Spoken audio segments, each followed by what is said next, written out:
ವಿಧಾನ ಪರಿಷತ್ ಚುನಾವಣೆಯಲ್ಲಿ ಅಡ್ಡ ಮತದಾನ ರಾಜ್ಯ ಬಿಜೆಪಿ ನಾಯಕರಿಗೆ ಸಂಕಷ್ಟ ತಂದಿಟ್ಟಿದೆ. ಹೀಗಾಗಿ ರಾಜ್ಯದಲ್ಲಿನ ಬೆಳವಣಿಗೆಗಳ ಕುರಿತಂತೆ ರಾಜ್ಯ ಬಿಜೆಪಿ ನಾಯಕರಿಗೆ ಬಿಜೆಪಿ ರಾಜ್ಯ ಉಸ್ತುವಾರಿ ರಾಧಾ ಮೋಹನ್ ದಾಸ್ ಅಗರ್ವಾಲ್ ಬುಲಾವ್ ಕೊಟ್ಟಿದ್ದಾರೆ. ಜೂನ್ 23ಕ್ಕೆ ದೆಹಲಿಗೆ ಬರುವಂತೆ ಬಿವೈ ವಿಜೇಂದ್ರ ಆರ್ ಅಶೋಕ್ಗೆ ಬುಲಾವನ್ನ ಕೊಟ್ಟಿದ್ದಾರೆ. ಪರಿಷತ್ ಚುನಾವಣೆಯಲ್ಲಿ ಆಗಿರೋ ಅಡ್ಡ ಮತದಾನವನ್ನ ಬಿಜೆಪಿ ನಾಯಕರು ಗಂಭೀರವಾಗಿ ಪರಿಗಣಿಸಿದ್ದಾರೆ. ಅಡ್ಡ ಮತದಾನ ಮಾಡಿದ ಶಾಸಕರನ್ನ ಪತ್ತೆ ಹಚ್ಚುವುದಕ್ಕೆ ಸತ್ಯ ಶೋಧನಾ ಸಮಿತಿಯನ್ನ ರಚಿಸಲಾಗಿದೆ. ವಿಧಾನ ಪರಿಷತ್ ಸದಸ್ಯ ಸಿಟಿ ರವಿ, ಶಾಸಕರಾದ ಮಹೇಶ್ ತೆಂಗಿನಕಾಯಿ, ಮಾಜಿ ಶಾಸಕ ಎನ್ ಮಹೇಶ್ ನೇತೃತ್ವದಲ್ಲಿ ತಂಡ ರಚನೆ ಮಾಡಲಾಗಿದೆ. ಜೂನ್ 25ರ ಒಳಗೆ ವರದಿ ನೀಡುವಂತೆ ಗಡುವು ನೀಡಲಾಗಿದೆ. ಇನ್ನು ವಿಪಕ್ಷ ನಾಯಕ ಆರ್ ಅಶೋಕ್ ಕೂಡ ಭೇಟಿ ಬಳಿಕ ಮಾತಾಡಿರೋ ಬಿಜೆಪಿ ರಾಜ್ಯಾಧ್ಯಕ್ಷ ವಿಜೇಂದ್ರ, ಜೂನ್ 25ರ ಒಳಗೆ ವರದಿ ಕೊಡುವಂತೆ ಸತ್ಯಶೋಧನಾ ಸಮಿತಿಗೆ ಹೇಳಿದ್ದೇವೆ. ಕಾಂಗ್ರೆಸ್ನವರು ಕೆಲವರ ಹೆಸರು ತೇಲಿಬಿಟ್ಟಿದ್ದಾರೆ. ಆದರೆ ಬೈರತಿ ಬಸವರಾಜ್, ಚಂದ್ರು ಲಮಾಣಿ, ಕೃಷ್ಣ ನಾಯ್ಕ್ ತಾವು ಯಾವುದೇ ತಪ್ಪು ಮಾಡಿಲ್ಲ. ನಾನು ಕೂಡ ಹೈಕಮಾಂಡ್ ಭೇಟಿಗೆ ಸಮಯ ಕೇಳಿದ್ದೇನೆ. ಎಲ್ಲವನ್ನ ವಿವರಿಸ್ತೇವೆ ಅಂತ ಹೇಳಿದ್ರು. ಬೈರತಿ ಬಸವರಾಜ್ ಇರ್ಬೋದು, ಚಂದ್ರು ಲಮಾಣಿ ಇರ್ಬೋದು, ಕೃಷ್ಣ ನಾಯಕ್ ಇರ್ಬೋದು, ಈ ರೀತಿ ಬೇರೆ ಬೇರೆ ಹೆಸರುಗಳನ್ನು ತೇಲ್ಬಿಡೋ ಮೂಲಕ ಬಿಜೆಪಿಯಲ್ಲಿ ಬೆಂಕಿ ಹಚ್ಚತಕ್ಕಂಥ ಕುತಂತ್ರ ಕಾಂಗ್ರೆಸ್ ಮಾಡೋದಕ್ಕೆ ಹೊರಟಿದ್ದಾರೆ. ಹಾಗಾಗೇನೆ ಇದು ಯಾವುದಕ್ಕೂ ಕೂಡ ನಾವು ತಲೆ ಕೆಡಿಸ್ಕೊಳ್ಳೋದಿಲ್ಲ. ಅಂದರೆ ಈಗಾಗಲೇ ನಾನು ಹಿರಿಯ ಮುಖಂಡರಾಗಿರ್ತಕ್ಕಂಥ ಸಿಟಿ ರವಿ ಅವರು, ಕೊಳ್ಳೇಗಾಲದ ಮಾಜಿ ಸಚಿವರು ಮಹೇಶ್ ಅವರು ಮತ್ತು ಮಹೇಶ್ ತೆಂಗಿನಕಾಯಿ 3 ಜನದ ತಂಡ ಈಗಾಗಲೇ ಘೋಷಣೆ ಮಾಡಿದ್ದೇವೆ. 3-4 ದಿನದಲ್ಲಿ ಸತ್ಯಾಸತ್ಯತೆ ಏನು ಅನ್ನೋದು ಹೊರಬರ್ತದೆ. ಪರಿಷತ್ನ ಚುನಾವಣೆಯಲ್ಲಿ ಅಡ್ಡ ಮತದಾನ ಕುರಿತಂತೆ ಶಾಸಕ ಭೈರತಿ ಸುರೇಶ್ ಪ್ರತಿಕ್ರಿಯಿಸಿದ್ದಾರೆ. ನ್ಯೂಸ್ 18 ಜೊತೆಗೆ ಮಾತನಾಡಿರುವಂತಹ ಅವರು, ಯಾವುದೇ ತಪ್ಪು ಮಾಡಿದ್ರೂ ಕ್ರಮ ಆಗಲಿ, ನಾನೇ ತಪ್ಪು ಮಾಡಿದ್ರೂ ಕ್ರಮ ಆಗಲಿ, ನಾವು ಯಾರು ಅಡ್ಡ ಮತದಾನ ಮಾಡುವ ಆಮಿಷಕ್ಕೆ ಒಳಗಾಗಿಲ್ಲ. ಯಾರು ಪಕ್ಷಕ್ಕೆ ದ್ರೋಹ ಬಗೆಯೋ ಕೆಲಸ ಮಾಡಬಾರ್ದು, ಅಂಥವರು ಯಾರೇ ಇದ್ರೂ ಕ್ಷಮಿಸಬಾರ್ದು ಅಂತಂದ್ರು. ಶಾಸಕನಾಗಿ ಯಾರೇ ಅಡ್ಡ ಮತದಾನ ಮಾಡೋದಕ್ಕೂ ಅದು ತಪ್ಪು. ಪಕ್ಷಕ್ಕೆ ದ್ರೋಹ ಮಾಡಿದಂಥ ಕೆಲಸ. ಒಬ್ಬ ಪಕ್ಷ ಅಂದರೆ ಒಂದು ತಾಯಿ ಥರ ಸಮಾನ. ಆ ತಾಯಿಗೆ ನಾವು ಇಲ್ಲೊಂದು ಕಡೆ ದ್ರೋಹ ಮಾಡಿದಂಗೆ, ಎಲ್ಲೊಂದು ಕಡೆ ನಮ್ಮ ಹೆಸರನ್ನು ಕೂಡ ಇಲ್ಲೊಂದು ಕಡೆ ತಳ್ಕಾಕಂಥದ್ದು ಆಗ್ತಾಯಿದೆ. ನಾವೆಲ್ಲ ಒಂದು ಪಕ್ಷದ ತತ್ವ ಸಿದ್ಧಾಂತಗಳಲ್ಲಿ ಬಂದು ಇವತ್ತು ಪಕ್ಷದಲ್ಲಿ ಕೆಲಸ ಮಾಡ್ತಾಯಿದ್ದೀವಿ. ಪಕ್ಷ ಇವತ್ತು ನಮಗೆ ಸಾಕಷ್ಟು ನಮಗೆ ಗೌರವವನ್ನು ಕೊಟ್ಟಿದ್ದಾರೆ.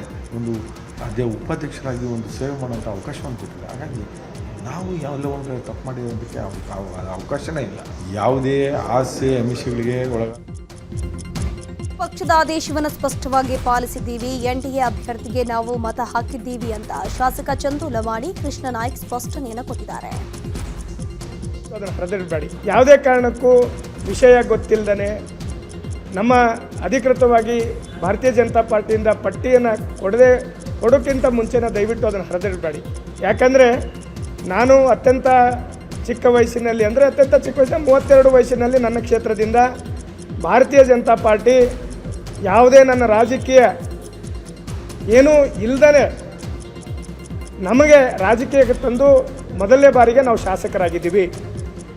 ಲಿಂಗರಾಜ್ ಪಾಟೀಲ್ ಅವರಿಗೆ 3 ಮತಗಳು ಕಡಿಮೆ ಬಿದ್ದಿದ್ದಾವೆ ಮತ್ತು ರಘು ಕೌಟಲ್ಯ ಅವರಿಗೆ 1 ಮತ. ಆ 4 ಬಂದು ನಮ್ಮ ಚಂದ್ರು ಲಮಾಣಿ, ಕೃಷ್ಣ ನಾಯಕ್ ಮತ್ತು ದುರ್ಯೋಧನ ಐಹೊಳೆ ಮತ್ತು ನಮ್ಮ ಭೈರತಿ ಬಸವರಾಜ್ ಅಂತೇಳಿ 4 ಜನರ ಹೆಸರು ತೋರಿಸಿದ್ರು. ಕೃಷ್ಣ ನಾಯಕ್ ಮತ್ತು ಚಂದ್ರು ಲಮಾಣಿ ಅವರಿಗೆ ವೋಟ್ ಮಾಡಲಿಕ್ಕೇ ಆ ಪಟ್ಟಿಯಲ್ಲಿ ನಾವಿಲ್ಲ, ಮತ್ತು ನಮಗೆ ಎನ್ಡಿ ಅಭ್ಯರ್ಥಿಗೆ ವೋಟ್ ಮಾಡಲಿಕ್ಕೆ ಪಟ್ಟಿಯಲ್ಲಿ ಸೇರಿಸಿದ್ರು. ಹಾಗಾಗಿ ಈ ರೀತಿಯ ತಪ್ಪು ಸಂದೇಶಗಳು ಹೋಗಬಾರ್ದು. ಲಿಂಗರಾಜ್ ಪಾಟೀಲ್ ಅವರಿಗೆ ಅಡ್ಡ ಮತದಾನದ ಆರೋಪಕ್ಕೆ ಸಂಬಂಧಪಟ್ಟಂತೆ ಬಿಜೆಪಿಯ ರಾಜ್ಯಾಧ್ಯಕ್ಷ ಬಿವೈ ವಿಜೇಂದ್ರಗೆ ಶಾಸಕ ಎಚ್ಕೆ ಸುರೇಶ್ ಪತ್ರದ ಮೂಲಕ ಸ್ಪಷ್ಟನೆ ಕೊಟ್ಟಿದ್ದಾರೆ. ನಾನು ತಡವಾಗಿ ಬಂದು ಮತದಾನ ಮಾಡಿದ್ದಕ್ಕೆ ಆಧಾರರಹಿತ ಆರೋಪ ಮಾಡಲಾಗ್ತಿದೆ. ನಾನು ವಿಪಕ್ಷ ನಾಯಕರ ಸೂಚನೆ ಮೇರೆಗೆ ಮತವನ್ನ ಚಲಾಯಿಸಿದ್ದೀನಿ. ಈ ರೀತಿಯ ಊಹಾಪೋಹದ ಹೇಳಿಕೆಯಿಂದ ನನ್ನ ಘನತೆಗೆ ಧಕ್ಕೆ ಆಗಿದೆ ಅಂತ ಆ ಪತ್ರದಲ್ಲಿ ಉಲ್ಲೇಖಿಸಲಾಗಿದೆ. ಪರಿಷತ್ ಚುನಾವಣೆಯಲ್ಲಿ ಅಡ್ಡ ಮತದಾನ ಹಿನ್ನೆಲೆ ಬೆಂಗಳೂರಲ್ಲಿ ಕೇಂದ್ರ ಸಚಿವ ಕುಮಾರಸ್ವಾಮಿ ಮನೆಯಲ್ಲಿ ಸಭೆ ಮಾಡಿದ್ರು. ಜೆಪಿ ನಗರದ ಮನೆಯಲ್ಲಿ ನಡೆದಂತಹ ಸಭೆಯಲ್ಲಿ ಶ್ರೀನಿವಾಸಪುರ ಶಾಸಕ ವೆಂಕಟ ಶಿವಾರೆಡ್ಡಿ, ಶಿವಮೊಗ್ಗ ಗ್ರಾಮೀಣ ಶಾಸಕಿ ಶಾರದಾ ಪುರನಾಯಕ್, ಶ್ರವಣಬೆಳಗೊಳ ಶಾಸಕ ಬಾಲಕೃಷ್ಣ, ಶಾಸಕ ಸಮೃದ್ಧಿ ಮಂಜುನಾಥ್, ಚಿಕ್ಕನಾಯಕನಹಳ್ಳಿಯ ಸುರೇಶ್ ಬಾಬು, ಹಗರಿಬೊಮ್ಮನಹಳ್ಳಿ ಶಾಸಕ ನೇಮಿರಾಜ್ ಸೇರಿದಂತೆ ಹಲವರು ಭಾಗಿಯಾಗಿದ್ದಾರೆ. ಆದರೆ ಶಾಸಕರಾದ ಜಿಟಿ ದೇವೇಗೌಡ, ಎಚ್ಡಿ ರೇವಣ್ಣ ಸಭೆಗೆ ಗೈರಾಗಿದ್ರು. ಎಚ್ಡಿಕೆ ನಿವಾಸದ ಬಳಿ ಮಾತಾಡಿದ ಶಾಸಕಿ ಶಾರದಾ ಪುರನಾಯಕ್, ಅವಕಾಶ ಕೊಟ್ಟ ಪಕ್ಷಕ್ಕೆ ದ್ರೋಹ ಮಾಡಬಾರದು. ಜಿಟಿ ದೇವೇಗೌಡ ಅವರು ಪಕ್ಷದಿಂದ ಹೊರಗಿದ್ರು, ಅವರು ಅಡ್ಡ ಮತದಾನ ಮಾಡಿದ್ದು ಓಕೆ, ಅದೇ ಜೊತೆಗೇ ಇದ್ದು ಅಡ್ಡ ಮತದಾನ ಮಾಡಿದ್ದು ಸರಿಯಲ್ಲ. ಏನು ಕ್ರಮ ತೆಗೆದುಕೊಳ್ತಾರೋ ಅದು ದೊಡ್ಡವರಿಗೆ ಬಿಟ್ಟಿದ್ದು ಅಂತ ಹೇಳಿದ್ರು. ಕ್ರಾಸ್ ವೋಟಿಂಗ್ ಹಿನ್ನೆಲೆ ಪರೋಕ್ಷವಾಗಿ ಶಾಸಕ ಜಿಟಿ ದೇವೇಗೌಡ ವಿರುದ್ಧ ಎಚ್ಡಿ ಕುಮಾರಸ್ವಾಮಿ ಗುಡುಗಿದ್ದಾರೆ. ಮೈಸೂರಲ್ಲಿ ಮಾತಾಡಿದ HDK money power, muscle power ಬಗ್ಗೆ ನಾನು ಮೊದಲೇ ಹೇಳಿದ್ದೆ, ಅತಿಯಾದ ನಂಬಿಕೆ ಒಳ್ಳೆಯದಲ್ಲ ಅನ್ನೋ ಸಂದೇಶ ಕೊಟ್ಟಿದ್ದಾರೆ. ನಿಜವಾದ ಅಖಾಡ ಇರೋದು 2028ರ ಚುನಾವಣೆಗೆ ಅಂತ ಹೇಳಿದ್ರು. ಪಕ್ಷದ ಹಿತಶತ್ರುಗಳ ಬಗ್ಗೆ ತಿಳಿಯಲು ಅಭ್ಯರ್ಥಿ ಹಾಕಿದ್ದೆ ಅನ್ನುವ ಎಚ್ಡಿಕೆ ಹೇಳಿಕೆ ಬಗ್ಗೆ ಮಾಜಿ ಸಂಸದ ಡಿಕೆ ಸುರೇಶ್ ತಿರುಗೇಟು ಕೊಟ್ಟಿದ್ದಾರೆ. ಕುಮಾರಸ್ವಾಮಿ ಅವರ ಬಾಯಿ ಸರಿ ಇಲ್ಲ, ಮೈಸೂರಲ್ಲೊಂದು ಮಾತಾಡ್ತಾರೆ, ಬೆಂಗಳೂರಿಗೆ ಬಂದು ಇನ್ನೊಂದು ಮಾತಾಡ್ತಾರೆ, ಅವ್ರ ಬಗ್ಗೆ ಮಾತಾಡಿದ್ರೆ ನಮಗೆ ಸಭ್ಯತೆ ಇರಲ್ಲ ಅಂತ ಗುಡುಗಿದ್ರು. ಬಿಜೆಪಿ ಜೆಡಿಎಸ್ನಲ್ಲಿ ಅಡ್ಡ ಮತದಾನ ನಡೆದಿರುವುದಕ್ಕೆ ಸಚಿವ ಪ್ರಿಯಾಂಕ್ ಖರ್ಗೆ ವ್ಯಂಗ್ಯವಾಡಿದ್ದಾರೆ. ಬಿಜೆಪಿ ಹಾಗೂ ಜೆಡಿಎಸ್ನಲ್ಲಿ ನಾಯಕತ್ವ ಕೊರತೆ ಇರುವುದು ಗೊತ್ತಾಗ್ತಿದೆ. ಅವರಲ್ಲೇ ನಂಬಿಕೆ ಇಲ್ಲದಂತಾಗಿದೆ. ಜನಪರ ಯೋಜನೆ ಗ್ಯಾರಂಟಿಯನ್ನ ಕೊಟ್ಟಿದ್ದೀವಿ, ಹೀಗಾಗಿ ನಮಗೆ ಸ್ವಾಭಿಮಾನದ ಮತ ಹಾಕಿದ್ದಾರೆ. ಯಾವ ಪಕ್ಷದವರು ಟೀಕೆ ಮಾಡ್ತಿದ್ದಾರೋ ಅದೇ ಪಕ್ಷದ ನಾಯಕರ ಮತ ನಮಗೆ ಬಿದ್ದಿದೆ. ಅಶೋಕ್, ವಿಜೇಂದ್ರ, ಕುಮಾರಸ್ವಾಮಿ ನಾಯಕತ್ವಕ್ಕೆ ಸೋಲಾಗಿದೆ ಅಂತ ಪ್ರಿಯಾಂಕ್ ಖರ್ಗೆ ಹೇಳಿದ್ದಾರೆ. ಇನ್ನು ಅರಮನೆ ಮೈದಾನದಲ್ಲಿ ಮಾತನಾಡಿದ ಸಚಿವ ಸತೀಶ್ ಜಾರಕಿಹೊಳಿ, ಎಷ್ಟು ಮತಗಳು ಬರ್ತಾವೆ ಅಂತ ನಿರೀಕ್ಷೆ ಮಾಡಿರಲಿಲ್ಲ. ದೆಹಲಿ ಮಾಡೆಲ್ ಕರ್ನಾಟಕದಲ್ಲಿ ಅನುಷ್ಠಾನ ಆಗಿದೆ. ಬಿಜೆಪಿಯಲ್ಲಿ ನಾಯಕತ್ವ ಗೊಂದಲವಿದೆ ಅಂತ ಹೇಳಿದ್ರು. ಗ್ಯಾರಂಟಿ ಫಲಾನುಭವಿಗಳನ್ನ ಫಿಲ್ಟರ್ ಮಾಡೋದು ಫಿಕ್ಸ್ ಆಗಿದೆ. ಈ ಕುರಿತಂತೆ ವಿಧಾನಸೌಧದಲ್ಲಿ ಸಿಎಂ ಡಿಕೆ ಶಿವಕುಮಾರ್ ಗ್ಯಾರಂಟಿ ಅನುಷ್ಠಾನ ಸಮಿತಿ ಸಭೆ ಮಾಡಿದ್ರು. ವೇಳೆ ಮಾತಾಡಿರೋ ಡಿಕೆ ಶಿವಕುಮಾರ್, ಒಬ್ಬ ಅರ್ಹ ಫಲಾನುಭವಿಗಳಿಗೂ ತೊಂದರೆ ಆಗಬಾರ್ದು, ಯೋಜನೆಯ ದುರುಪಯೋಗಕ್ಕೆ ಮಾತ್ರ ಬ್ರೇಕ್ ಹಾಕಬೇಕು ಅಂತ ಹಿರಿಯ ಅಧಿಕಾರಿಗಳಿಗೆ ಸಿಎಂ ಖಡಕ್ ಸೂಚನೆ ಕೊಟ್ಟಿದ್ದಾರೆ. ಕರಾವಳಿಯಲ್ಲಿ ಪ್ರವಾಸೋದ್ಯಮ ಅಭಿವೃದ್ಧಿ ಕುರಿತಂತೆ ವಿಧಾನಸೌಧದಲ್ಲಿ ಮಹತ್ವದ ಸಭೆ ನಡೆಯಿತು. ಸಿಎಂ ನೇತೃತ್ವದಲ್ಲಿ ನಡೆದ ಸಭೆಯಲ್ಲಿ ನಟ ರಿಷಬ್ ಶೆಟ್ಟಿ ಕೂಡ ಭಾಗಿಯಾಗಿದ್ರು. ಸಭೆಗೆ ಆಗಮಿಸಿದ ರಿಷಬ್ ಶೆಟ್ಟಿ ಅವರನ್ನ ಖುದ್ದು ಸಿಎಂ ಡಿಕೆ ಶಿವಕುಮಾರ್ ಆತ್ಮೀಯವಾಗಿ ಬರಮಾಡಿಕೊಂಡರು. ಈಗ ಕಾವೇರಿ ಕದನದ ಪ್ರಮುಖ ಸುದ್ದಿಗಳು. ಮೇಕೆದಾಟು ಯೋಜನೆ ವಿರೋಧಿಸಿ ನಿನ್ನೆಯಷ್ಟೇ ತಮಿಳುನಾಡು ರಾಜ್ಯಪಾಲರು ಭಾಷಣವನ್ನು ಮಾಡಿದ್ದು. ಇವತ್ತು ಮೇಕೆದಾಟು ಯೋಜನೆ ವಿರುದ್ಧ ತಮಿಳುನಾಡು ವಿಧಾನಸಭೆಯ ನಿರ್ಣಯವನ್ನು ಅಂಗೀಕರಿಸಿದೆ.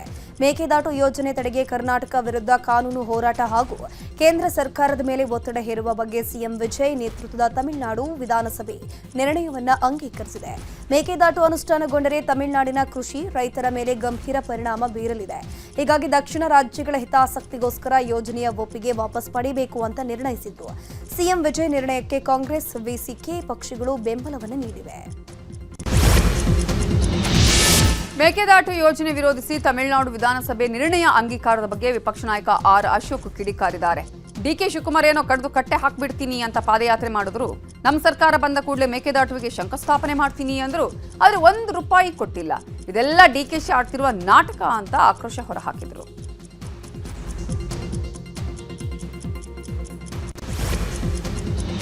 ಮೇಕೆದಾಟು ವಿಚಾರವಾಗಿ ತಮಿಳುನಾಡು ಸರ್ಕಾರದಿಂದ ರೆಸಲ್ಯೂಷನ್ ವಿಚಾರ ಸಂಬಂಧ ಗೃಹ ಸಚಿವ ಪ್ರಿಯಾಂಕ್ ಖರ್ಗೆ ಪ್ರತಿಕ್ರಿಯಿಸಿದ್ದಾರೆ. ಅವರ ಹಿತಾಸಕ್ತಿ ಮೇಲೆ ರೆಸಲ್ಯೂಷನ್ ಪಾಸ್ ಮಾಡಿದ್ದಾರೆ. ಹೆಚ್ಚುವರಿ ನೀರು ಸಂಗ್ರಹಣೆ ಮಾಡಿ ಅಲ್ಲಿನ ಜನರಿಗೆ ಅನುಕೂಲ ಆಗಲೆಂದು ನಾವು ಯೋಜನೆಯನ್ನ ಮಾಡಿದ್ದೇವೆ. ನಾವು ರಾಜ್ಯದ ಹಿತಾಸಕ್ತಿಯನ್ನ ಕಾಪಾಡಬೇಕು. ಬಿಜೆಪಿ ಸಂಸದರಾದಂತಹ ಅಸಮರ್ಥ ನಾಯಕರು ಎಲ್ಲೂ ಕೂಡ ಇಲ್ಲ ಅಂತ ಕಿಡಿಕಾರಿದ್ರು. ರಾಜ್ಯದಲ್ಲಿ ಮುಂಗಾರು ಮಳೆ ತೀವ್ರ ಅಭಾವ ಹಿನ್ನೆಲೆ ಬೆಳಗಾವಿ ಜಿಲ್ಲೆಯಲ್ಲಿ ಕುಡಿಯುವ ನೀರಿಗೆ ಸಮಸ್ಯೆ ಎದುರಾಗಿದೆ. ಹೀಗಾಗಿ ನೀರಿನ ಸಮಸ್ಯೆ ನೀಗಿಸಲು ಸಿಎಂ ಡಿಕೆ ಶಿವಕುಮಾರ್ ಎಂಟ್ರಿಯಾಗಿದ್ದು, ನಾಳೆ ಮಹಾರಾಷ್ಟ್ರ ಸಿಎಂ ದೇವೇಂದ್ರ ಫಡ್ನವೀಸ್ ಅವರನ್ನ ಭೇಟಿಯಾಗಲಿದ್ದಾರೆ. ನಾಳೆ ಮಧ್ಯಾಹ್ನ ಭೇಟಿಯಾಗಲಿದ್ದು, ಈ ವೇಳೆ ಕೃಷ್ಣಾ ನದಿಗೆ 2 ಟಿಎಂಸಿ ನೀರು ಬಿಡುಗಡೆಗೆ ಮನವಿ ಮಾಡುವ ಸಾಧ್ಯತೆ ಇದೆ. ಈಗ ಕ್ರೈಮ್ ಲೋಕದ ಪ್ರಮುಖ ಸುದ್ದಿಗಳು. ಮಹರ್ಷಿ ವಾಲ್ಮೀಕಿ ನಿಗಮದಲ್ಲಿ ಅವ್ಯವಹಾರ ಪ್ರಕರಣಕ್ಕೆ ಸಂಬಂಧಪಟ್ಟಂತೆ ಮಾಜಿ ಸಚಿವ ಬಿ ನಾಗೇಂದ್ರ ಜಾಮೀನು ರದ್ದು ಕೋರಿ ಸಿಬಿಐ ಅರ್ಜಿಯನ್ನು ಸಲ್ಲಿಸಿದೆ. ವಿಚಾರಣೆ ವೇಳೆ ಆರೋಪಿಗಳ ಮೊಬೈಲ್ನಲ್ಲಿ ಕೆಲ ವಿಡಿಯೋಗಳು ಪತ್ತೆಯಾಗಿದೆ. ಹಣದ ಕಂತೆ ಎಣಿಸುತ್ತಿರುವಂತಹ ವಿಡಿಯೋಗಳ ಬಗ್ಗೆ ವಿವರಣೆ ನೀಡಿಲ್ಲ. ಅಲ್ಲದೆ ಮುಂಬೈನ ಮಹಿಳೆಯೊಬ್ಬರಿಗೆ 2,50,00,000 ಹಣ ವರ್ಗಾವಣೆಯಾಗಿದೆ. ಆಕೆ ಬಿ ನಾಗೇಂದ್ರ ಅವರ ಪತ್ನಿ ಅಂತ ಹೇಳಿಕೊಂಡಿದ್ದಾರೆ. ಮುಂಬೈ ಅಪಾರ್ಟ್ಮೆಂಟ್ನಲ್ಲಿರುವ ಮಹಿಳೆಯ ದಾಖಲೆಗಳಲ್ಲೂ ಬಿ ನಾಗೇಂದ್ರ ಪತ್ನಿ ಅಂತ ಇದೆ ಅಂತ ಅರ್ಜಿಯಲ್ಲಿ ಉಲ್ಲೇಖಿಸಲಾಗಿದೆ. ಹಣದ ವರ್ಗಾವಣೆ ಬಗ್ಗೆ ಸೂಕ್ತ ವಿವರಣೆ ನೀಡಿಲ್ಲ. ಹೀಗಾಗಿ ಜಾಮೀನು ರದ್ದು ಮಾಡಬೇಕು ಅಂತ ಸಿಬಿಐ ಪರ ಎಸ್ಪಿಪಿ ಪ್ರಸನ್ನಕುಮಾರ್ ಮನವಿಯನ್ನು ಮಾಡಿಕೊಂಡರು. 2,750 ಎಕರೆ ಸರ್ಕಾರಿ ಜಮೀನು ಅಕ್ರಮ ಹಂಚಿಕೆಗೆ ಸಂಬಂಧಪಟ್ಟ ಹಾಗೆ ಮಾಜಿ ಶಾಸಕ ಕೆಎಸ್ ಲಿಂಗೇಶ್ ಸೇರಿ 12 ಜನರನ್ನ ಸಿಐಡಿ ಅಧಿಕಾರಿಗಳು ಬಂಧಿಸಿದ್ದಾರೆ. ಬೇಲೂರು ಕ್ಷೇತ್ರದಿಂದ ಜೆಡಿಎಸ್ ಶಾಸಕರಾಗಿದ್ದಾಗ 2016ರಿಂದ 2022ರ ನಡುವೆ ಅಕ್ರಮವಾಗಿ ಬಗರ್ ಹುಕುಂ ಜಮೀನು ಮಂಜೂರಾತಿ ಮಾಡಲಾಗಿತ್ತು. ಕೆಸಿ ರಾಜಣ್ಣ ಅನ್ನುವರ ದೂರಿನ ಮೇರೆಗೆ ಕೋರ್ಟ್ ತನಿಖೆಗೆ ಆದೇಶಿಸಿತ್ತು. ಅದರಂತೆ ಮಾಜಿ ಶಾಸಕ ಲಿಂಗೇಶ್ ಸೇರಿ 12 ಜನರನ್ನ ಬಂಧಿಸಲಾಗಿದೆ. ಈ ಬಗ್ಗೆ ಹೈಕೋರ್ಟ್ಗೆ ಎಸ್ಪಿಪಿ ಬಿಎನ್ ಜಗದೀಶ್ ಮಾಹಿತಿ ಕೊಟ್ಟಿದ್ದಾರೆ. ಬಿಜೆಪಿ ವಿರುದ್ಧ ಅವಹೇಳನಕಾರಿ ಪೋಸ್ಟ್ ಕೇಸ್ನಲ್ಲಿ ಸಿಎಂ ಡಿಕೆ ಶಿವಕುಮಾರ್ಗೆ ಬಿಗ್ ರಿಲೀಫ್ ಸಿಕ್ಕಿದೆ. ನಾನು ಕರಸೇವಕ, ನನ್ನನ್ನು ಬಂಧಿಸಿ ಅಂತ ಬಿಜೆಪಿಯ ಪೋಸ್ಟರ್ ತಿರುಚಿ ಎಕ್ಸ್ನಲ್ಲಿ ಕಾಂಗ್ರೆಸ್ನಿಂದ ಪೋಸ್ಟ್ ಹಾಕಲಾಗಿತ್ತು. ಈ ಸಂಬಂಧ ವಕೀಲ ಯೋಗೇಂದ್ರ ಹೊಡಗಟ್ಟ ಖಾಸಗಿ ದೂರನ್ನು ದಾಖಲಿಸಿದ್ರು. ಪ್ರಕರಣ ರದ್ದು ಕೋರಿ ಸಿಎಂ ಹೈಕೋರ್ಟ್ ಮೆಟ್ಟಿಲೇರಿದ್ರು. ಈಗ ಪ್ರಕರಣ ರದ್ದುಪಡಿಸಿ ನ್ಯಾಯಮೂರ್ತಿ ಎಂ ನಾಗಭೂಷಣ ಪೀಠ ತೀರ್ಪನ್ನು ನೀಡಿದೆ. ಬೆಂಗಳೂರಲ್ಲಿ ಸಿಐಡಿ ಪೊಲೀಸ್ ಜೀಪಲ್ಲಿ ಬಂದು 20 ಲಕ್ಷ ರೂಪಾಯಿ ರಾಬರಿ ಮಾಡಿರೋ ಘಟನೆ ನಡೆದಿದೆ. ಪೊಲೀಸ್ ಐಡಿ ಕಾರ್ಡ್ ತೋರಿಸಿ ಕೇರಳ ಮೂಲದ ಯುವಕರಿಂದ 20 ಲಕ್ಷ ರೂಪಾಯಿ ರಾಬರಿ ಮಾಡಿದ್ದಾರೆ. ಮಡಿವಾಳದ ಖಾಸಗಿ ಹೋಟೆಲ್ ಬಳಿ ಈ ರಾಬರಿ ನಡೆದಿದೆ. ಕೇರಳ ಮೂಲದ ಯುವಕರು ಮಡಿವಾಳ ಠಾಣೆಗೆ ಬಂದು ದೂರು ಕೊಟ್ಟಿದ್ರು. ದೂರನ್ನ ಆಧರಿಸಿ ತನಗೆ ಇಳಿದಿದ್ದ ಡಿಸಿಪಿ ಮೊಹಮ್ಮದ್ ಸಜೀತಾ ಹಣ ದರೋಡೆ ಮಾಡಿದ ಓರ್ವನನ್ನ ಬಂಧಿಸಿದ್ದಾರೆ. ಹಣ ರಾಬರಿ ವೇಳೆ ಸಿಐಡಿ ಇನ್ಸ್ಪೆಕ್ಟರ್ ಒಬ್ಬರು ಪೊಲೀಸ್ ಜೀಪಲ್ಲಿ ಇದ್ರು ಅಂತ ಹೇಳಲಾಗಿದೆ. ಪ್ರಕರಣ ದಾಖಲಾಗ್ತಾ ಇದ್ದಂತೆ ಫೋನ್ ಸ್ವಿಚ್ ಆಫ್ ಮಾಡಿ ಇನ್ಸ್ಪೆಕ್ಟರ್ ಎಸ್ಕೇಪ್ ಆಗಿದ್ದಾರೆ. ಇನ್ನು ಪೊಲೀಸ್ ಇನ್ಸ್ಪೆಕ್ಟರ್ನಿಂದ ದರೋಡೆ ಪ್ರಕರಣ ಸಂಬಂಧ ಬೆಂಗಳೂರು ನಗರ ಪೊಲೀಸ್ ಆಯುಕ್ತ ಸೀಮಂತ್ ಕುಮಾರ್ ಸಿಂಗ್ ಪ್ರತಿಕ್ರಿಯಿಸಿದ್ದಾರೆ. ನಿನ್ನೆ ತಡರಾತ್ರಿ ಮಡಿವಾಳ ಪೊಲೀಸ್ ಠಾಣೆಗೆ ದೂರು ಬಂದಿದೆ. ಇನ್ಸ್ಪೆಕ್ಟರ್ ಒಬ್ಬರ ಪಾತ್ರದ ಬಗ್ಗೆ ಮಾಹಿತಿ ಬಂದಿದೆ. ಅದರ ಬಗ್ಗೆ ತನಿಖೆ ಮಾಡ್ತಿದ್ದೇವೆ ಅಂತ ಹೇಳಿದ್ರು. ಚಿನ್ನದಾಸಿಗೆ ವೃದ್ಧೆಯನ್ನ ಕಿರಾತಕರು ಕೊಲೆಗೈದಿದ್ದಾರೆ. ಈ ಘಟನೆ ಚಿಕ್ಕಬಳ್ಳಾಪುರ ಜಿಲ್ಲೆಯ ಗೌರಿಬಿದನೂರು ತಾಲೂಕಿನ ತೊಂಡೇಬಾವಿ ಬಳಿ ಬಸವನಹಳ್ಳಿ ಗ್ರಾಮದಲ್ಲಿ ನಡೆದಿದೆ. ಘಾಟಿ ಸುಬ್ರಹ್ಮಣ್ಯ ಮೂಲದ 83 ವರ್ಷದ ಸುನಂದಮ್ಮ ಕೊಲೆಯಾಗಿರುವಂತಹ ವೃದ್ಧೆ ಅವರ ಬಳಿ ಇದ್ದಂತಹ ಚಿನ್ನದ ಓಲೆ ಕಸಿದುಕೊಳ್ಳುವ ಭರದಲ್ಲಿ ಕೊಲೆಗೈದು ದುಷ್ಕರ್ಮಿಗಳು ಎಸ್ಕೇಪ್ ಆಗಿದ್ದಾರೆ. ಮಂಚೇನಹಳ್ಳಿ ಪೊಲೀಸ್ ಠಾಣಾ ವ್ಯಾಪ್ತಿಯಲ್ಲಿ ಈ ಒಂದು ಘಟನೆ ನಡೆದಿದೆ. ಬೆಂಗಳೂರಿನಲ್ಲಿ ರಿಹ್ಯಾಬ್ ಸೆಂಟರ್ ಮಾಲೀಕನನ್ನ ಭೀಕರವಾಗಿ ಹತ್ಯೆ ಮಾಡಲಾಗಿದೆ. ಚಂದ್ರ ಲೇಔಟ್ನ ನ್ಯೂ ಲೈಫ್ ರಿಹ್ಯಾಬ್ ಸೆಂಟರ್ಗೆ ಚಿಕಿತ್ಸೆಗೆ ಅಂತ ಸೇರಿದ್ದವರೇ ಕೊಲೆ ಮಾಡಿ ಪರಾರಿಯಾಗಿದ್ದಾರೆ. 60 ವರ್ಷದ ಶಿವಲಿಂಗಯ್ಯ ಕೊಲೆಯಾಗಿರುವಂತಹ ವ್ಯಕ್ತಿ ನಿತಿನ್, ಕಾರ್ತಿಕ್, ಸೋಹೆಲ್ ಪಾಷಾ ಸೇರಿ 4 ಕೃತ್ಯ ನಡೆದಿದ್ದು ಹತ್ಯೆ ಬಳಿಕ ಆರೋಪಿಗಳು ಎಸ್ಕೇಪ್ ಆಗಿದ್ದಾರೆ. ಚಂದ್ರ ಲೇಔಟ್ ಪೊಲೀಸರು ಸ್ಥಳಕ್ಕೆ ಭೇಟಿ ನೀಡಿ ಪರಿಶೀಲನೆಯನ್ನು ಮಾಡಿದ್ದಾರೆ.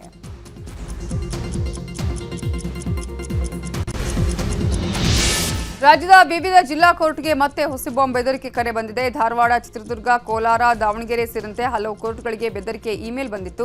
ಹೀಗಾಗಿ ಎಲ್ಲಾ ಕಡೆಯೂ ಶ್ವಾನದಳ, ಬಾಂಬ್ ನಿಷ್ಕ್ರಿಯ ದಳದಿಂದ ತಪಾಸಣೆ ಮಾಡಲಾಯಿತು. ಆದರೆ ಯಾವುದೇ ರೀತಿಯ ಅನುಮಾನಾಸ್ಪದ ವಸ್ತುಗಳು ಪತ್ತೆಯಾಗಿಲ್ಲ. ಬಿಡದಿ ಟೌನ್ಶಿಪ್ ಯೋಜನೆಗೆ ಪರ ವಿರೋಧ ಮುಂದುವರೆದಿದೆ. ಭೈರಮಂಗಲದಲ್ಲಿ ರೈತರ ಹೋರಾಟಕ್ಕೆ ಕನ್ನಡ ಪರ ಸಂಘಟನೆಗಳು ಬೆಂಬಲವನ್ನು ನೀಡಿವೆ. ಟೌನ್ಶಿಪ್ ಯೋಜನೆ ವಿರೋಧಿಸಿ ಕನ್ನಡ ಕುಮಾರ್ ನೇತೃತ್ವದಲ್ಲಿ ಪ್ರತಿಭಟನೆಯನ್ನು ಮಾಡಲಾಯಿತು.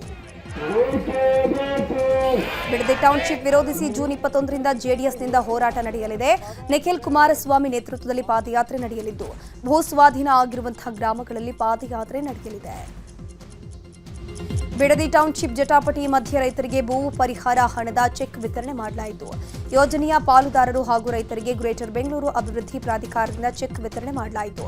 ರಾಮನಗರ ಕಂದಾಯ ಭವನದಲ್ಲಿರುವಂತಹ ಜಿಬಿಡಿಎ ಕಚೇರಿಯಲ್ಲಿ ಮಾಗಡಿ ಶಾಸಕ ಎಚ್ ಡಿ ಬಾಲಕೃಷ್ಣ ಹಾಗೂ ಜಿಬಿಡಿಎ ಅಧ್ಯಕ್ಷ ಗಾಣಕಲ್ ನಟರಾಜು ಚೆಕ್ ವಿತರಣೆ ಮಾಡಿದರು.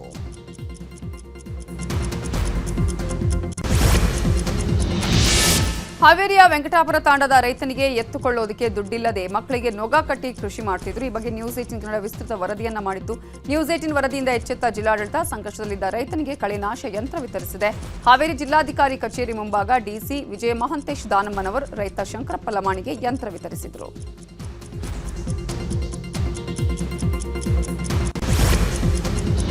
ಕೋಟೆನಾಡು ಚಿತ್ರದುರ್ಗದಲ್ಲಿ ಕೆಲವೇ ಕ್ಷಣಗಳಲ್ಲಿ ನ್ಯೂಸ್ 18 ಅರ್ಪಿಸುವಂತಹ ಕರುನಾಡ ಹಬ್ಬ ಉದ್ಘಾಟನೆ ಆಗಲಿದೆ. ನಾಡು ನುಡಿ ಸಿರಿ ಸೊಬಗನ್ನ ಮನರಂಜಿಸುವಂತಹ ಈ ಸಂಭ್ರಮದಲ್ಲಿ ಸಂಸದ ಗೋವಿಂದ ಕಾರಜೋಳ, ಶಾಸಕ ಕೆಸಿ ವೀರೇಂದ್ರ ಪಪ್ಪಿ ಉದ್ಘಾಟನೆ ಮಾಡಲಿದ್ದಾರೆ. ಇಂದಿನಿಂದ 3 ದಿನಗಳ ಕಾಲ ನಡೆಯುವಂತಹ ಈ ಕಾರ್ಯಕ್ರಮದಲ್ಲಿ ಆಹಾರ ಮತ್ತು ಗೃಹೋಪಯೋಗಿ ಮೇಳವೂ ನಡೆಯುತ್ತಾ ಇದೆ. ಇದರಲ್ಲಿ ಸಿದ್ಧ ಮಾದರಿಯ ಎಲ್ಲ ತರಹದ ಉಡುಪುಗಳು, ಮಸಾಲೆ ಉತ್ಪನ್ನಗಳು, ಜನರ ಬಾಯಲ್ಲಿ ನೀರೂರಿಸುವಂತಹ ರುಚಿ ರುಚಿಯಾದ ಪಾನಿಪುರಿ, ಗೋಬಿ ಮಂಚೂರಿ, ಮೆಣಸಿನಕಾಯಿ ಬಜ್ಜಿ ಸೇರಿದಂತೆ ಹಲವು ಸ್ಟಾಲ್ಗಳನ್ನು ಹಾಕಲಾಗಿದ್ದು ಜನರು ಇದನ್ನ ಸವಿಯಲು ಕಣ್ತುಂಬಿಕೊಳ್ಳಲು ಆಗಮಿಸಿದ್ದಾರೆ. ರಾಷ್ಟ್ರ ಮಟ್ಟದಲ್ಲಿ ಏನಾಗ್ತಾ ಇದೆ ಅನ್ನೋದನ್ನು ನೋಡೋಣ ದೇಶ ಸುದ್ದಿಯಲ್ಲಿ. ನೀಟ್ ಮರುಪರೀಕ್ಷೆ ಹಿನ್ನೆಲೆ ಟೆಲಿಗ್ರಾಮ್ ಆಪ್ ಅನ್ನ ನಿಷೇಧವನ್ನ ಪ್ರಶ್ನಿಸಿ ಸಲ್ಲಿಸಿದ್ದ ಅರ್ಜಿಯನ್ನ ದೆಹಲಿ ಹೈಕೋರ್ಟ್ ವಜಾಗೊಳಿಸಿದೆ. ನೀಟ್ ಮರುಪರೀಕ್ಷೆ ಹಿನ್ನೆಲೆ ಟೆಲಿಗ್ರಾಮ್ ಆಪ್ ನಿಷೇಧ ಪ್ರಶ್ನಿಸಿ ಸಲ್ಲಿಸಿದ್ದ ಅರ್ಜಿಯನ್ನ ದೆಹಲಿ ಹೈಕೋರ್ಟ್ ವಜಾ ಮಾಡಿದ್ದು ಜೂನ್ 22ರವರೆಗೆ ಟೆಲಿಗ್ರಾಮ್ ಅನ್ನ ನಿರ್ಬಂಧಿಸುವ ಸರ್ಕಾರದ ನಿರ್ಧಾರವನ್ನ ನ್ಯಾಯಮೂರ್ತಿ ತೇಜಸ್ ಕರಿಯಾ ಎತ್ತಿ ಹಿಡಿದಿದ್ದಾರೆ. ಮಾಜಿ ಪ್ರಧಾನಿ ಐಕೆ ಗುಜ್ರಾಲ್ ಅವರ ಪುತ್ರ ಹಾಗೂ ಮಾಜಿ ಸಂಸದ ನರೇಶ್ ಗುಜ್ರಾಲ್ ಸೈಬರ್ ವಂಚನೆಗೆ ಒಳಗಾಗಿದ್ದಾರೆ. ಸೈಬರ್ ವಂಚಕರು ಬರೋಬ್ಬರಿ 7.8 ಕೋಟಿ ಹಣವನ್ನು ವಂಚನೆ ಮಾಡಿದ್ದಾರೆ.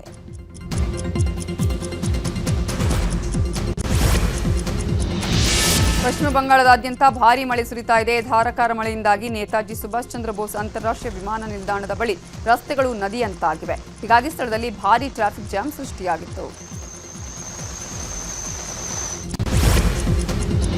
ಮಧ್ಯಪ್ರಾಚ್ಯದಲ್ಲಿ ಶಾಂತಿ ಮಾತುಕತೆಗೆ ಟ್ರಂಪ್ ಸಹಿ ಹಾಕಿದ್ರೂ ಗೊಂದಲ ಮುಂದುವರೆದಿದೆ. ಈ ನಡುವೆ ಭಾರತೀಯ ಷೇರು ಮಾರುಕಟ್ಟೆಯಲ್ಲಿ ತಲ್ಲಣ ಸೃಷ್ಟಿಯಾಗಿದೆ. ಕಳೆದ 3 ದಿನಗಳಿಂದ ಏರಿಕೆ ಹಾದಿಯಲ್ಲಿದ್ದ ಷೇರುಪೇಟೆ ಇವತ್ತು ಮುಗ್ಗರಿಸಿದೆ.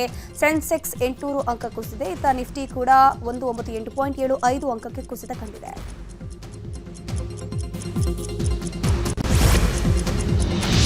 ಜಿಯೋ ಪ್ಲಾಟ್ಫಾರ್ಮ್ನ ಬೋರ್ಡ್ ಜಿಯೋ ಐಪಿಒಗೆ ಒಪ್ಪಿಗೆಯನ್ನ ಕೊಟ್ಟಿದೆ ಅಂತ ರಿಲಯನ್ಸ್ ಸಂಸ್ಥೆ ಮುಖ್ಯಸ್ಥ ಮುಖೇಶ್ ಅಂಬಾನಿ ಹೇಳಿದ್ದಾರೆ.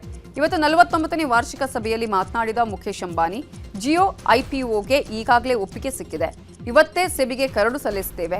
ಇಶಾ, ಅನಂತ್ ಹಾಗೂ ಆಕಾಶ್ ಅಂಬಾನಿಯವರೇ ಮುನ್ನಡೆಸುತ್ತಾರೆ ಅಂತ ಮುಖೇಶ್ ಅಂಬಾನಿ ಹೇಳಿದ್ದಾರೆ. Dear shareholders, with great delight, let me tell you that the board of Jio Platforms has approved the draft red herring prospectus earlier today, and it will be filed with SEBI today. This is a deeply emotional moment for me, for the entire Reliance family, and for millions of its shareholders. The relationship Reliance shares with its shareholders is a deep and sacred relationship founded on pride, trust, respect, and shared growth. The commitment to shared growth was deeply personal to Dhirubhai. It is equally sacred to me. Imbibed in the same spirit, Isha, Akash, and Anant are heading the Jio IPO process and ಈಗ ವಿದೇಶಿ ಪ್ರಮುಖ ಸುದ್ದಿಗಳು. ನಿನ್ನೆಯಷ್ಟೇ Iran ಜೊತೆಗೆ ಶಾಂತಿ ಒಪ್ಪಂದಕ್ಕೆ Trump ಸಹಿ ಹಾಕಿದ್ರು. ಈ ಬೆನ್ನಲ್ಲೇ ಇವತ್ತು ಮತ್ತೆ ದಕ್ಷಿಣ ಲೆಬನಾನ್ ಮೇಲೆ ಇಸ್ರೇಲ್ ಪಡೆಗಳು ಭೀಕರ ವೈಮಾನಿಕ ದಾಳಿ ನಡೆಸಿವೆ. ಈ ವೇಳೆ ಕನಿಷ್ಠ 16 ಜನರು ಮೃತಪಟ್ಟಿದ್ದಾರೆ.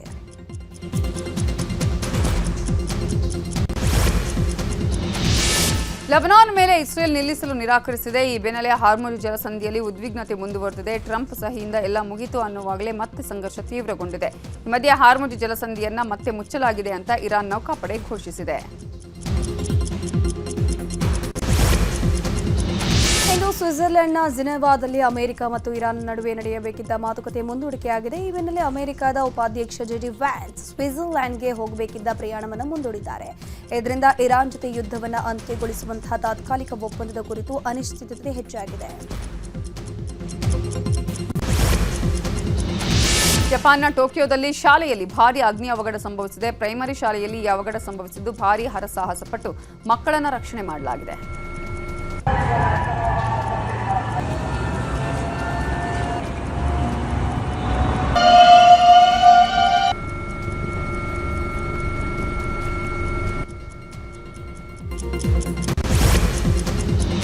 ಅಮೆರಿಕ ಮತ್ತು ಇಟಲಿ ನಡುವೆ ಹೊಸ ಗಲಾಟೆ ಶುರುವಾಗಿದೆ. G7 ಶೃಂಗಸಭೆಯ ಫೋಟೋ ಶೂಟ್ ಟ್ರಂಪ್ ಮತ್ತು ಇಟಲಿ ಪ್ರಧಾನಿ ಮೆಲೋನಿ ನಡುವೆ ವಿವಾದವಾಗಿ ಮಾರ್ಪಟ್ಟಿದೆ. ಶೃಂಗಸಭೆ ವೇಳೆ ನನ್ನೊಂದಿಗೆ ಅತ್ಯಂತ ಕೆಟ್ಟದಾಗಿ ಫೋಟೋ ತೆಗೆಸಿಕೊಳ್ಳೋಕೆ ಮೆಲೋನಿ ಬೇಡಿಕೊಂಡ್ರು, ಆದರೆ ನಾನು ಅದನ್ನು ನಿರಾಕರಿಸಿದೆ ಅಂತ ಟ್ರಂಪ್ ಹೇಳಿಕೊಂಡಿದ್ರು. ಟ್ರಂಪ್ ಮಾತಿಗೆ ತಿರುಗೇಟನ್ನು ಕೊಟ್ಟಿರುವಂತಹ ಮೆಲೋನಿ, ಇದು ಸಂಪೂರ್ಣವಾಗಿ ಕಲ್ಪಿತ ಅಂತ ಮೆಲೋನಿ ವಿಡಿಯೋ ಸಂದೇಶದಲ್ಲಿ ಹೇಳಿಕೊಂಡಿದ್ದಾರೆ.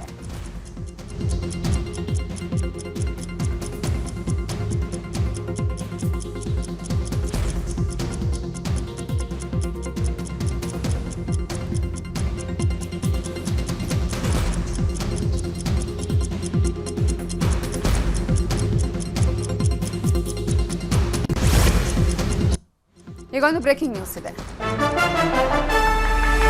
ಬಿಎಂಟಿಸಿ ಬಸ್ಗೆ ಒಂದೇ ಕುಟುಂಬದ 3 ಬಲಿಯಾಗಿದ್ದಾರೆ. ಬೈಕ್ಗೆ ಬಿಎಂಟಿಸಿ ಬಸ್ ಡಿಕ್ಕಿಯಾಗಿದೆ. ಈ ಸಂದರ್ಭದಲ್ಲಿ ಸ್ಥಳದಲ್ಲೇ 3 ಸಾವನ್ನಪ್ಪಿದ್ದಾರೆ. ಬಿಎಂಟಿಸಿ ಬಸ್ಗೆ ಒಂದೇ ಕುಟುಂಬದ 3 ಮೃತಪಟ್ಟಿದ್ದಾರೆ. ಇದು ಹೊಸಕೋಟೆ ತಾಲೂಕಿನ ಸೂಲಿಬೆಲೆ ಬಳಿ ನಡೆದಿರುವಂತಹ ಘಟನೆ. ಬಿಎಂಟಿಸಿ ಬಸ್ಗೆ ಒಂದೇ ಕುಟುಂಬದ 3 ಸಾವನ್ನಪ್ಪಿರುವಂತಹ ಘಟನೆ ನಡೆದಿದೆ. ಒಂದೇ ಕುಟುಂಬಕ್ಕೆ ಸೇರಿದಂತಹ ಅಪ್ಪ, ಅಮ್ಮ, ಮಗಳು 3 ಸಾವನ್ನಪ್ಪಿದ್ದಾರೆ. ಬೈಕ್ಗೆ ಬಿಎಂಟಿಸಿ ಬಸ್ ಡಿಕ್ಕಿ ಹೊಡೆದಂತಹ ಪರಿಣಾಮ ಒಂದೇ ಕುಟುಂಬದ 3 ಸ್ಥಳದಲ್ಲೇ ಸಾವನ್ನಪ್ಪಿದ್ದಾರೆ. ಹೊಸಕೋಟೆ ತಾಲೂಕಿನ ಸೂಲಿಬೆಲೆ ಬಳಿ ಈ ಭೀಕರ ಅಪಘಾತ ನಡೆದಿದೆ. ಸೂಲಿಬೆಲೆ ಟು ಹೊಸಕೋಟೆ ಮಾರ್ಗವಾಗಿ ಬಿಎಂಟಿಸಿ ಬಸ್ ಚಲಿಸ್ತಾ ಇತ್ತು. ಸೂಲಿಬೆಲೆಯಿಂದ ದೇವನಹಳ್ಳಿಯ ಕಡೆಗೆ ಈ 3 ಪ್ರಯಾಣವನ್ನ ಬೆಳೆಸಿದ್ರು ಮೃತರು. ಈ ವೇಳೆ ರಾಂಗ್ ರೂಟಲ್ಲಿ ಬಂದು ಬೈಕ್ಗೆ ಡಿಕ್ಕಿ ಹೊಡೆದಿದೆ ಬಿಎಂಟಿಸಿ ಬಸ್.